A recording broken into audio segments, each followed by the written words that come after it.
You're looking at a sign from the electrified zone of the New Haven Railroad in Connecticut, and in fictional Eastport is where my layout is set.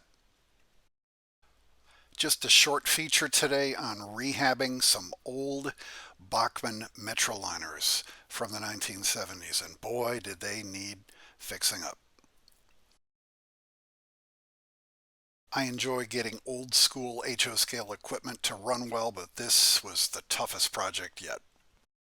But it's worth it because Metroliners underwire at speed.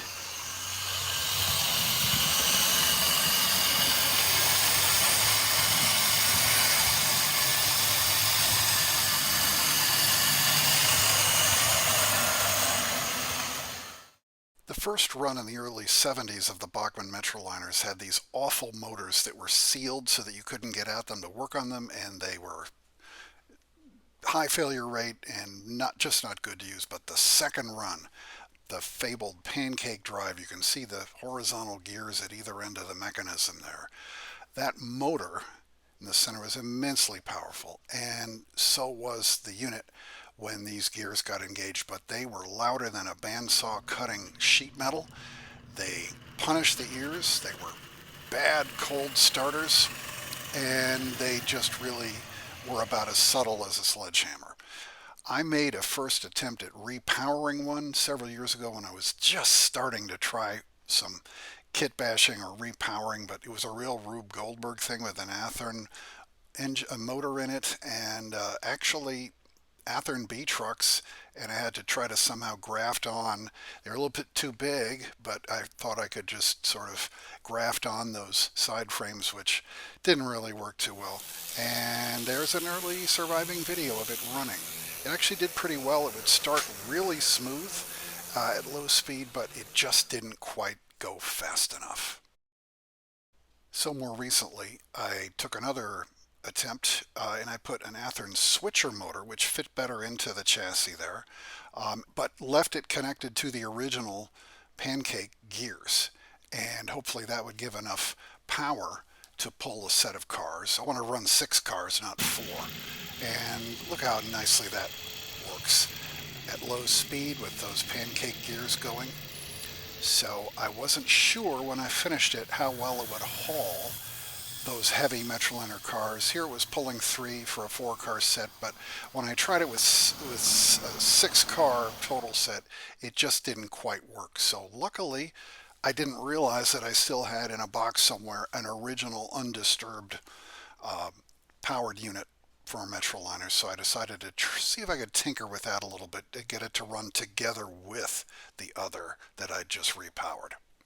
As I started to tinker with it, it needed to be relighted. That one there was roached. I wanted to put, as you can see here, an LED on it, but it just was not going to fit well enough into that little post there that's hollowed out. So I got another original light and temporarily have put that in, but that was going to need to be tested out before I went any further. Now that rectangle of blue plastic, that was the way it was designed to catch some of that light and then have it shine out the 3 headlamps on the front of the car, but I've never seen one that worked that way. It just sort of made an orange glow within the whole car and no headlamps at all. So I made a little light tube here to get most of that light to go right onto that and a business card behind that rectangle of plastic to keep it from going up, be visible through the top of the car.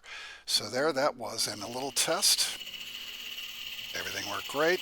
So I figured let's get this put together a little bit better. Let's put the top on and give it a try, see how it works. And it did.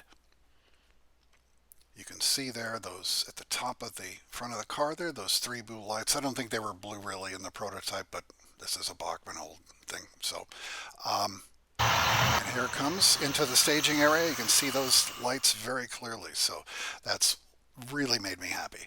Sound deadening to try to put some foam rubber in there to cut a little bit the sound of the pancake drive, and there it is testing out on the main line, and it went pretty well. And it also meshed very well with the remotored second unit, which was trailing. As far as the dummies, the trailers, weighted the cars a lot more, put new wheels on a couple, and the entire 6-car set is held together with drawbars, not couplers, because these have very wide swing, even on generous radius tracks. There you see is the coupler pocket, and I put drawbars in there. They actually did come with drawbars with each 2-car set as originally manufactured, but I also put them where couplers should go between each of the 3 pairs. And there it is, ready to be just sort of hooked on to the next car. This is crucial. The pantographs for these were like onion skin paper. They're so delicate. You are looking at a shredded pantograph, and that was from hooking the wire overhead, these very sturdy Märklin wires that I use. So I have a system, which is on one of my earlier videos for when I built the layout, of transition wires to, and all my other electric locomotives negotiate those fine, but these are too wobbly, too skinny, the pan shoes.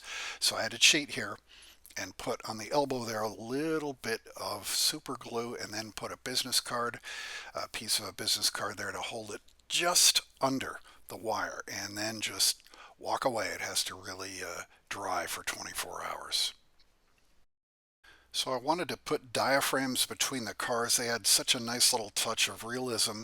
Here they are kind of pushed together, and then when I pull the cars slack, a little bit apart, you can see there I hope that little bit there, because these cars swing so widely on the ends, when they go into the tighter radius, I'm talking like 28-inch staging tracks behind the layout, that they would hold together okay, but it was not to be.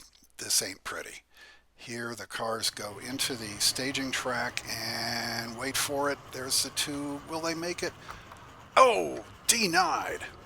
We have a derailment. So just to check the spacing, I pulled one of the diaphragms off, and I determined with this successful little test here that if I could just put a little extra length on the drawbar, that should work. So now it was time to run them at speed on the main line, and buckle up. Here we go.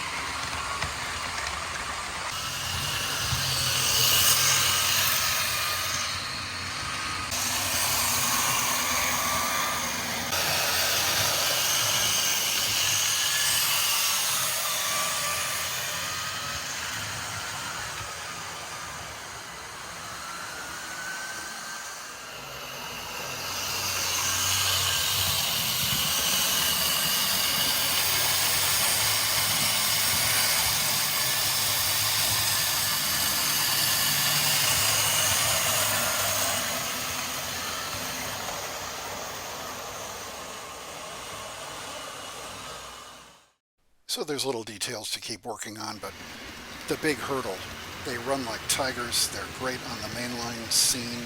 It's just such a pleasure to have them running, and also to overcome that hurdle of how difficult these are to get them functioning smoothly, getting around the tighter curves back in the staging area. It was really satisfying just to get that little goal accomplished.